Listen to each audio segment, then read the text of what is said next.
Cents here on The Full View. Now, our number of the day, here it is, 50 cents. That's the number of the day. Of course, as you know, at this time, we look at the major number that you should keep an eye on. The Department of Energy announcing a 50 cents per litre increase in the price of diesel by midnight tomorrow. However, it is keeping the petrol price unchanged.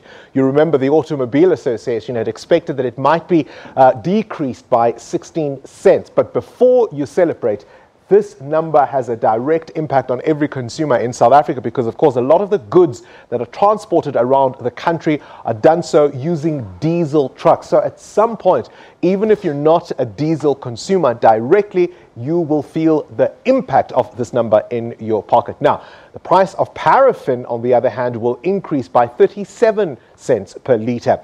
The Automobile Association estimated there would be a drop, as I say, in the price of petrol. They'd attributed that to the moderation of the exchange rate. Now, while the department's adjustments are based on the oil price and the rand-dollar exchange rate, the DOE has implemented a Slate levy on petrol and diesel, which comes into effect on the 7th of November to improve the Slate account balance, which is below its threshold.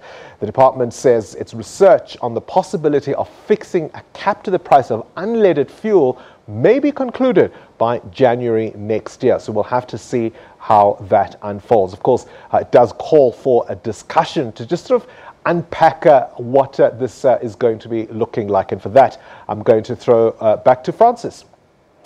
Thanks, Bongani. Yes, let's hear the view of Layton Beard from the Automobile Association. We have him on the line. Layton, I don't know if you heard what Bongani said, but maybe so we don't have a petrol price hike. Diesel goes up, but that could still affect lots of trucks using diesel.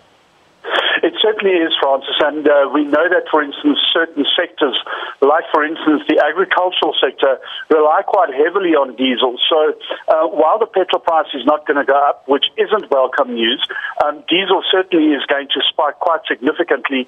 We're going to be paying around 4 rand more a litre for diesel than we did at the beginning of the year, or around 3.50 rand. So it is a significant increase, and it's quite a hefty increase for diesel users. I'm sure diesel users are not going to be very happy with the news they get tonight. Yeah. Explain the difference. It's not regulated exactly like petrol is. It's not regulated exactly in the same way that petrol is. There are some outlets that can, or there are outlets that sell it at a reduced rate. So it may be beneficial for some people who will be paying less of an increase than others.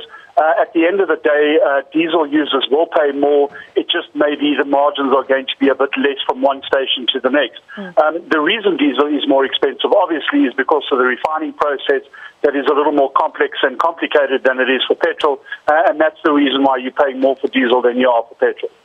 All right, so how relieved should we be, the rest of us using petrol, that at least it's not going up? Look, I think any movement that isn't an increase is obviously something that we would welcome. It just means that cash-strapped consumers don't have to fork out more than they are already. At the middle of the month, we were predicting a decrease. At the end of the week last week, we were also predicting a decrease of around 16 to 20 cents. Unfortunately, that's not going to happen because of the Slate levy introduction.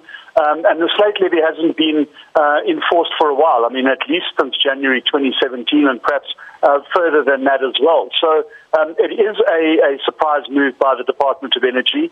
There was no indication that they were going to do it. And unfortunately, there's also been no explanation as to why they've implemented it for November. Can you explain what the Slate levy is? Well, basically, it's a buffer, it's a shock absorber. It's used in those months when the fuel, increase has been under-recovered and there's a need for an increase. And the Slate levy can come into play where the Department of Energy says, well, we're going to draw from the Equalisation Fund and we're going to cover that increase. We saw something similar happen in September.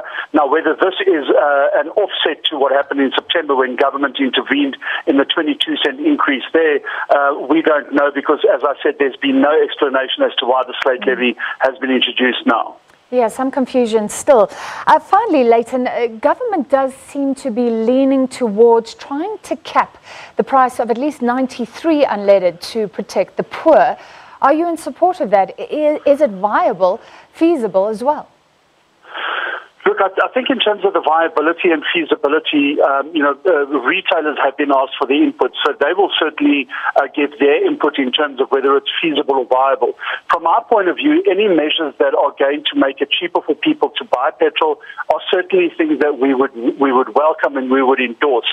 So if it leads to a situation where people can purchase fuel at a reduced rate, then certainly that's something that we would endorse. I think the thing with the cap that we need to remember is that government on a monthly basis will set a limit for how much you can sell it for, and that retailers will then be able to sell it for less than that. Now, I think it will require some implementation and testing to see what the uptake is of that going forward. But again, anything that is going to make it cheaper for people to buy fuel is something that we would certainly welcome. Yeah, indeed. It would be great, but retailers saying this could crush them are already quite alarmed. Let's leave it there. Thank you for the latest from the AA. Layton Beard from the Automobile Association. All right. The Public Enterprises Minister, Provincial